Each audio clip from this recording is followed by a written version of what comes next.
What would you do if the HOA tried to steal your late grandfather's cabin, then burst through your door while the state's top cop was sipping coffee at your counter? I mean, imagine paying dues for years, and then, being told you can't park in your own driveway because it ruins the aesthetics. That's where this mess started. And it only got uglier from there. My name is Rex Holloway. 3 years ago, I inherited my granddad's old cabin on the edge of Lakeshore Pines, Michigan. 2.3 acres of cedar, water, and history. You run your hand across the railings, and you still get that hint of Old Spice and sawdust. Like the man never left. He built the place after Korea, with his brothers and a stubborn streak you could park a truck on. After my divorce, I moved in for quiet. What I got instead was Karen. Karen Whitcomb. Late 50s. Khakis, ironed like razor blades. A clipboard in a death grip. And a Toyota that prowled the cul-de-sac like a patrol car. President of the Lakeshore Pines Homeowners Association. She loved to announce. Chin high. Like she'd been elected to the Senate. Folks told me she used to sell insurance until, you know, her license got pulled for irregularities. Not my words, that's the word around Murphy's Diner. She promised to protect property values. What she protected was her ego. And maybe her son's failing burger joint. First week I'm there. She shows up at my door. No, hello.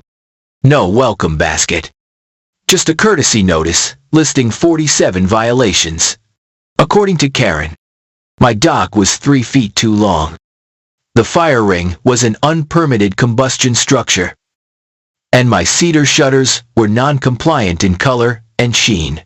$500 in fees. Plus $75 per day until I bowed. 30 days, or we file a lien, she said.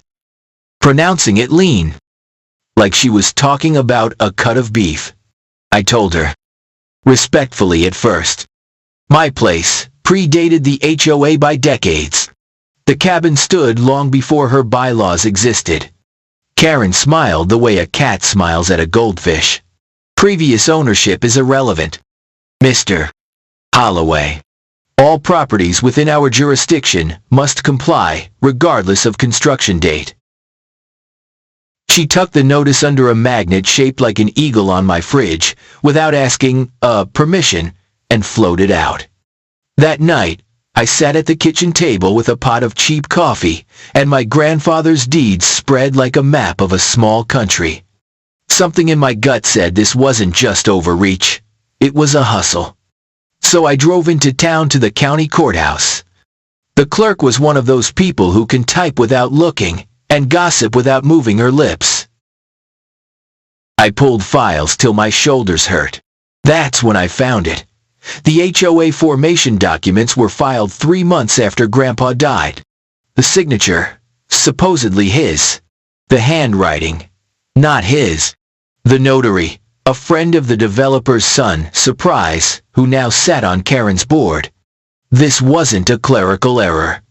This was planned. A neat little fraud, with a bow on it. But proving it, I knew, would take more than a hunch and a grudge. I'd need evidence. Lots of it. And patience. I ordered a set of security cameras that same night and mounted them under the eaves before sunrise. 1 week later, Karen showed up again at 6:30 in the morning with a surveyor and Dale Pritchard, the local tire guy. Bless him, who looked like he'd eaten a bad shrimp. Karen marched the perimeter with her tape like a drum major. Barking measurements. Peeking through windows. Snapping photos like my life was a crime scene. My cameras saw everything faces clear. Audio crisp. Turns out the surveyor, Jimmy Kowalski, got paid half of what she promised and a lecture about finding more violations. He told me that part after the fact. Nervous as a cat near a bathtub. Help me get my money. "I'll testify," he whispered. Jimmy wasn't good at keeping secrets. The next day, he relieved himself behind my shed. And yes, the camera caught that too. Not a crime. Just human. But when Karen heard, she tried to spin it into a health code emergency. "Public urination near a waterway," she shrieked. "Sure," I said. "But you hired him." Karen, "Maybe discuss that with the county." Karen didn't laugh.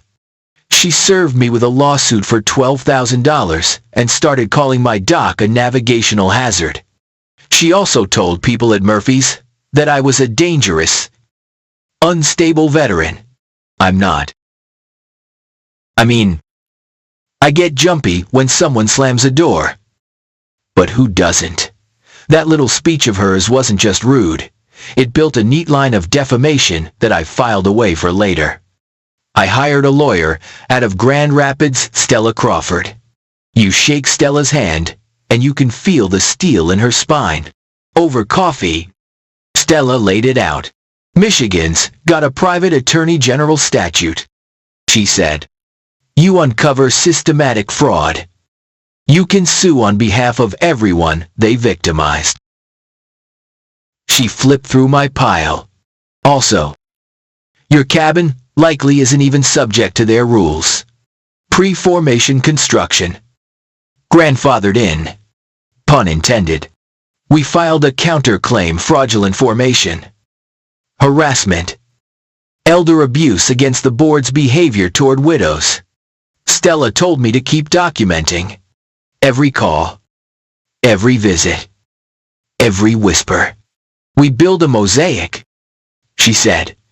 The next HOA meeting was held in the clubhouse, a beige rectangle with bad coffee, and a flag that had seen better summers. Karen ran the show like a small-town judge. She spoke in capital letters. "Order. Order. We have agenda items." I sat in the second row with a quiet smile and an audio recorder in my pocket. Because, trust me, memory is slippery when tempers flare. Right out of the gate, Dale Pritchard blurted something he shouldn't have. "Karen, the formation papers were weird from day one," he said. Hands shaking. The room went silent. You could hear the clock clack once and decide it didn't want to be here either. Karen stared daggers. But the audience started buzzing. Martha, a widow who'd been forced to dig up her memorial rose bushes, stared at Dale like he'd just confessed to stealing Christmas. A young couple tried to hush their twins coloring at their feet. Tom, an Afghanistan vet with eyes that scan exits on reflex, crossed his arms. I stood and spoke in a voice my daughter calls my dad at the airport voice. "Look, I want to live in peace. But if the paperwork is fake, if my property predates your rules, then you're fining me for breathing." I kept it simple. No accusations. Just facts. People nodded. Karen gave me that smile again, the one that doesn't reach the eyes. After the meeting, my neighbors started showing up at my cabin like birds finding a feeder after winter. Martha brought a tin of oatmeal cookies and 30 years of stories. "They fined me for wind chimes," she said, dabbing her eyes. Said it was noise pollution. Tom admitted he'd been threatened for a flagpole that was supposedly 3 inches too tall. "I never been more scared of anyone," he whispered. "And that includes bad nights overseas." Sorry was. The young parents were fined for their kids' chalk drawings on their own driveway. A pattern was forming like frost on a window. Karen escalated. Daily inspections. Anonymous calls to the mortgage company.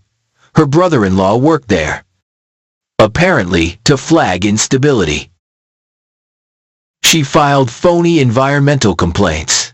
Once, at 9 at night, I heard a rustle in the bushes and found Karen crouched there with a flashlight, hoping to catch me violating curfew for quiet hours. I am not making that up. It was like living with a stalker who took minutes. The pressure wasn't just financial.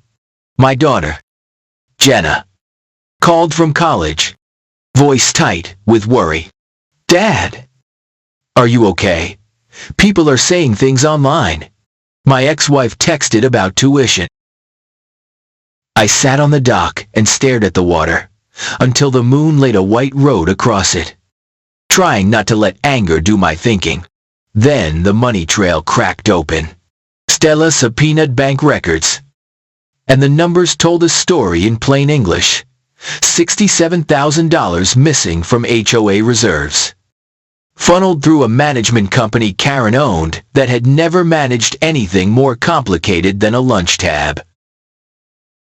Checks were routed to cover casino markers and a soft open at her son's restaurant, the Lake House Grill, which, you know, was mostly empty, even on Fridays.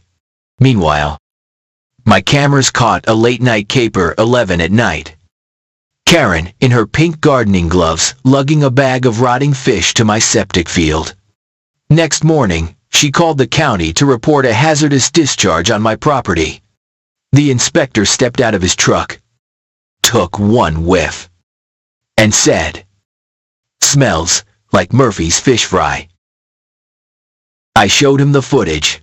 He tilted his cap and wrote something in a notebook that made Karen go pale.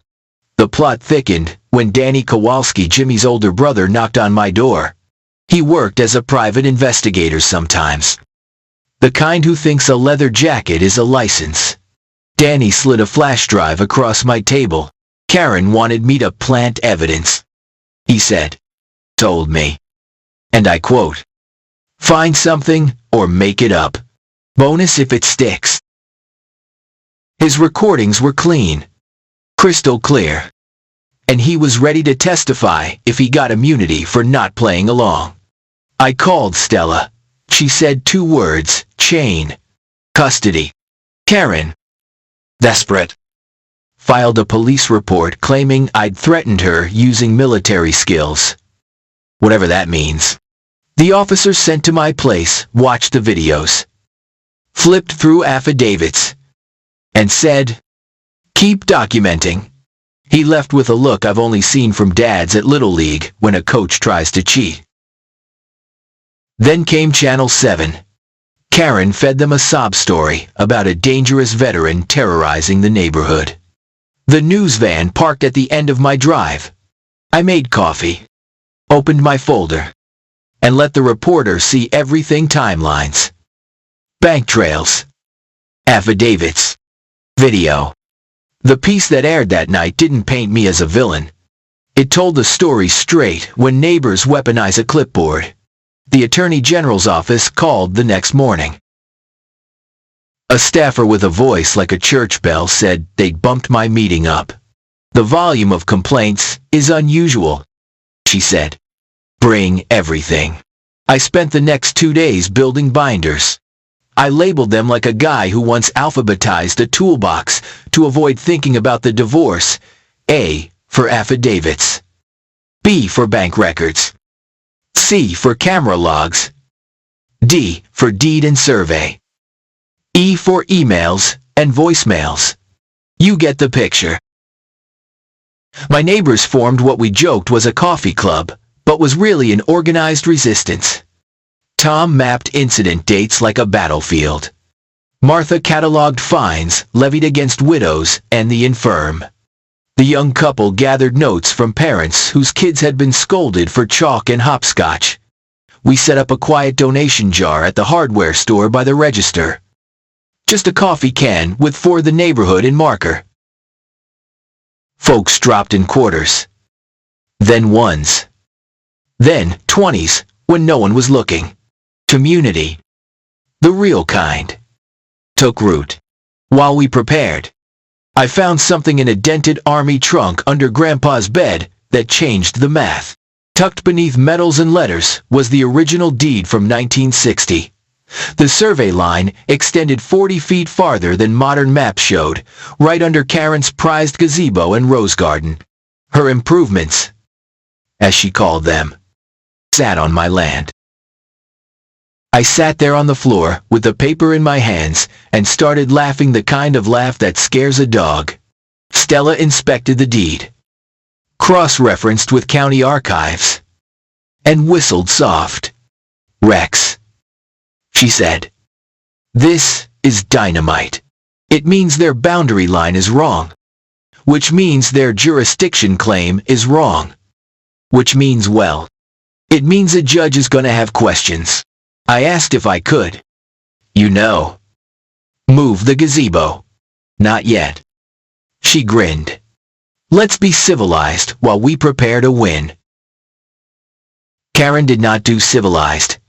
She doubled patrols, sent compliance ambassadors in matching polo shirts to wander the street with clipboards like a parade of minor despots. One of them ticketed a grandmother for a bird feeder. Another cited a veteran for a porch chair that visually cluttered sightlines. There's people who think rules are suggestions. Karen told a neighbor within earshot of my camera. We will correct that thinking. Word got around about the Attorney General meeting, and Karen's mask slipped. She called late one night, unknown number. But her cadence gave her away. "Back off, Mr. Holloway," she hissed. "You're gonna regret embarrassing this community."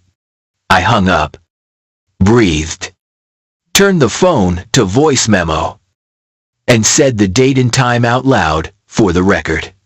Then I slept like a stone dropped in a lake. On the morning of the meeting, I made a big breakfast because it felt like armor eggs, bacon, toast, coffee, dark as midnight. I wore my good flannel. Not because I wanted to impress anyone, but because Grandpa would've. Attorney General Harper arrived right on time. No entourage. Just a calm presence and a legal pad. "Let's talk," she said, stepping into my kitchen like an old friend. We spread the binders across the table. We were barely 20 minutes in when the cabin door didn't knock so much as explode open. Karen stormed in with her clipboard. Cheeks lit up like a stoplight. Immediate compliance inspection. She barked. New evidence of violations.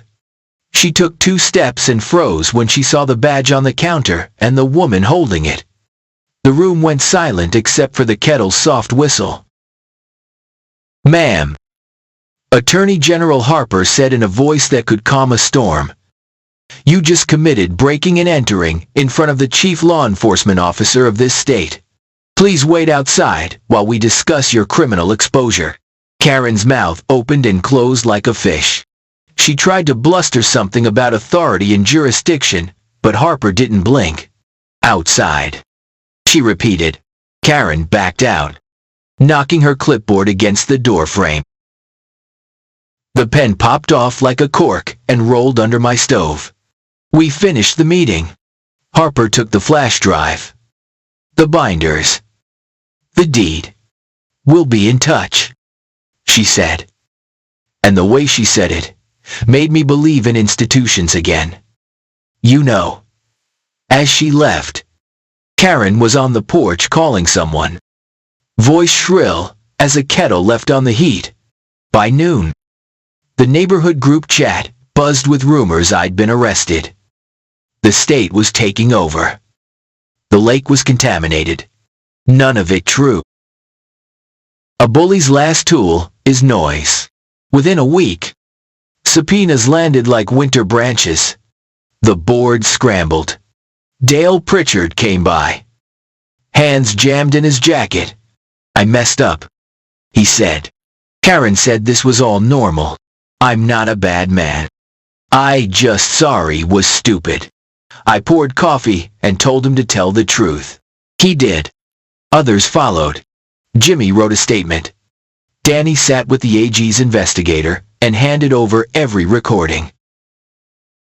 The county inspector filed a memo about the fish, the late-night calls, the attempted bribe, The mosaic was now a mural. Karen tried one more stunt. She called a special emergency meeting at the clubhouse.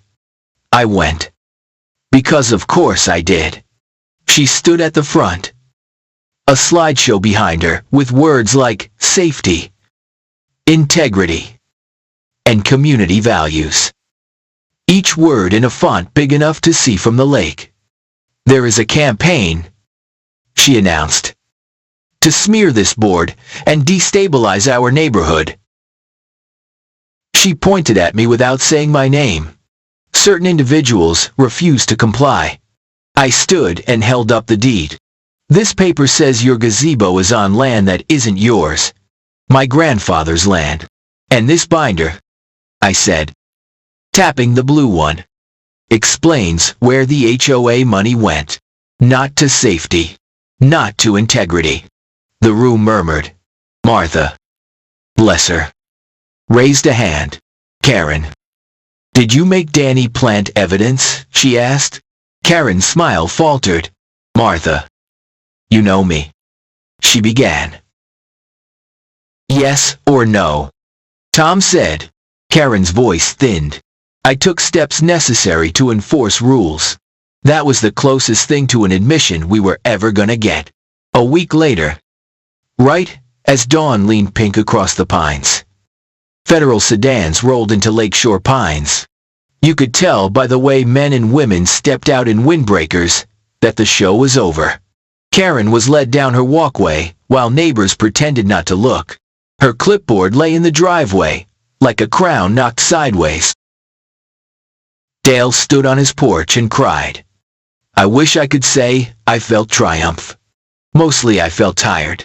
The judge that month dissolved the HOA pending a full audit, appointed a receiver, and ordered restitution for every victim.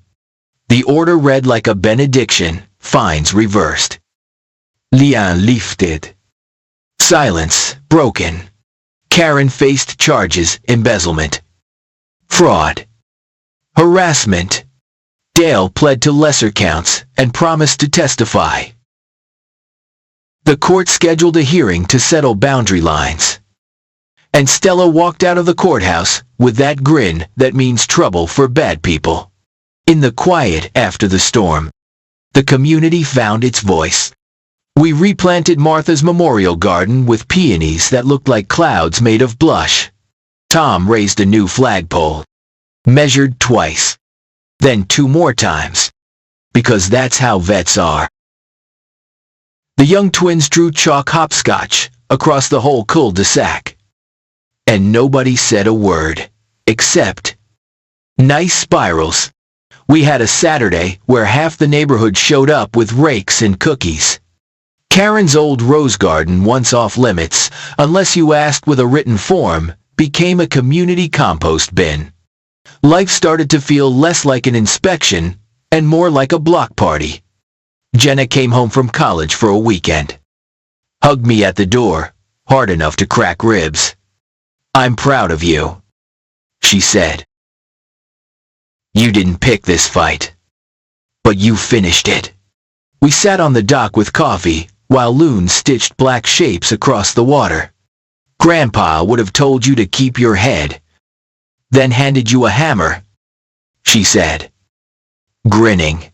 She ain't wrong. Stella nudged me about the bigger picture.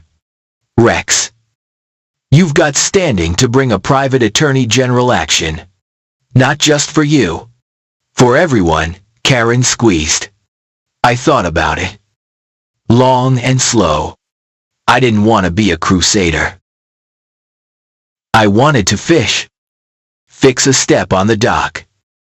Maybe learn how to make chili the way Granddad did. But then I remembered Martha's hands trembling over wind chimes. The twins' chalk washed by tears. Tom's quiet fear. Okay, I said. Let's do it. We filed. The complaint was thick as a phone book and twice as satisfying. It alleged 1,000 things, but really, just one, that power, when abused, becomes theft. The state joined parts of it. which I guess is as close as a citizen gets to hearing a brass band in a courthouse. More victims came forward, other neighborhoods. Other Karens, with other clipboards. Turns out, there's people who build little kingdoms, wherever rules are rubber, and fear is cheap. The months that followed were a slow river. The case wound through motions. Karen's lawyers tried to argue the deed was ambiguous. The judge held it up to the light like a piece of stained glass. "Looks clear to me," she said. 40 feet means 40 feet. The receiver posted monthly updates. Money trickled back into accounts. The Lake House Grill closed its doors. I don't dance on graves. But I do believe in accounting. If you've never lived under a petty tyrant, it's hard to explain how small you become without noticing. You start whispering on your own porch. You park 2 inches tighter than you need. You stop planting the marigolds you love because some committee prefers begonias. The day after the receiver held the first open meeting, a quiet changed in the air. People laughed louder. They waved longer. Someone set up a little free library by the bus stop. Inside the first week were mysteries. A dictionary. And a note. Take what you need. Leave what you can. Tom and I started a modest retreat for veterans at the cabin on 2 long weekends each summer. Nothing fancy. Just fishing and hammocks and a pot of coffee that never emptied. Martha volunteered to handle bookings with a spiral notebook and a pencil sharpened within an inch of its life. The twins set out a donation jar made from a jelly glass. It was full of pennies by noon and dollars by dusk. Healing. I learned. Looks like ordinary days strung together without fear. As for Karen, the courts did what courts do slowly. Carefully. She pled to reduced counts but still faced real time. The judge spoke quietly. You turned community into leverage. 5 years. The papers wrote later. Dale got probation and a requirement to attend ethics training. He also mowed Martha's lawn without being asked for an entire summer. People are complicated. Forgiveness is work. One evening, I was sanding the rail on the dock when a car pulled up I didn't recognize. A woman stepped out. Mid-30s. Nervous. My mom's HOA fined her for a wheelchair ramp. She said, "Could you, tell me what you did?" We sat on the steps till the stars came out. I told her the steps. Not the slogans document. Breathe. Find a good lawyer. Tell the truth. Don't take the bait. And remember your neighbors are your strength. She took notes on a grocery receipt. "Thank you," she whispered. "We just need to know we ain't alone." Months later, the boundary hearing finally landed. The county map. The original deed. And a fresh survey, all agreed, like old friends, the gazebo and roses were on my land. "Mr. Holloway," the judge said, "you may remove those structures at your discretion, or you may negotiate an easement." I looked over at the empty chair where Karen's attorney sat without a client and just shook my head. "Your Honor," I said, "I'm gonna donate that slice to the neighborhood as a pocket park. No fences, just benches." The gallery murmured. Martha cried. Tom clapped once. Real soft. We dedicated the park that fall with coffee, in paper cups, and a hand-lettered sign that said, Lakeshore Common. Kids chalked leaves on the path. A guitar played long. Lazy chords. Someone brought chili that tasted like an old recipe. The benches were cedar. Sanded smooth. Smelling faintly of Grandpa and September. On one plank, burned small, were the words, "Community is a verb." I wish I could say that was the end of it. Truth is, there's always another Karen somewhere. But here's what changed when a new board formed under the receiver's guidance. It built rules with the community, not against it. Nothing got adopted until folks had coffee and talked face to face.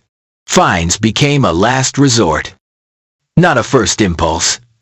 And the phrase, property values, stopped being a cudgel and went back to being a shared hope. Channel 7 came back for a follow-up. The reporter asked if I felt vindicated. I shrugged. I feel like I can leave a rake leaning against my porch without a letter arriving. I said, that's enough. She laughed and asked for a shot of the lake at sunset. I told her, there's a trick. Wait till the light goes copper and the water holds it like a mirror. There, I said as the loon called. Right there. This whole saga started with a clipboard and a threat. It ended with neighbors carrying shovels and casseroles. Power likes to pretend it's inevitable. It ain't. It's just people. And people can be brave together. These days, when I sit on the dock with a mug warming my hands, I can still hear Grandpa's laugh in the creak of the boards. The marigolds nod along the path. The little free library door clacks shut as a kid trades a mystery for a comic. The park we carved out of a lie is just a small square of grass where folks rest on walks and say hi. Ordinary. Thank God. If you're listening and your own HOA has turned into a bully with a letterhead, hear me document everything. Tell your neighbors the truth. And remember, you're allowed to breathe on your own porch. Find a Stella. Ask for help. Take their power back by refusing to be small. And, don't let a clipboard make you forget who owns your voice. So, what would you do if your HOA nightmare turned into a fight for your entire community? Anyone else had a board act like this? Drop your story in the comments. Your voice might be the lantern someone else needs on their dark walk home. Hit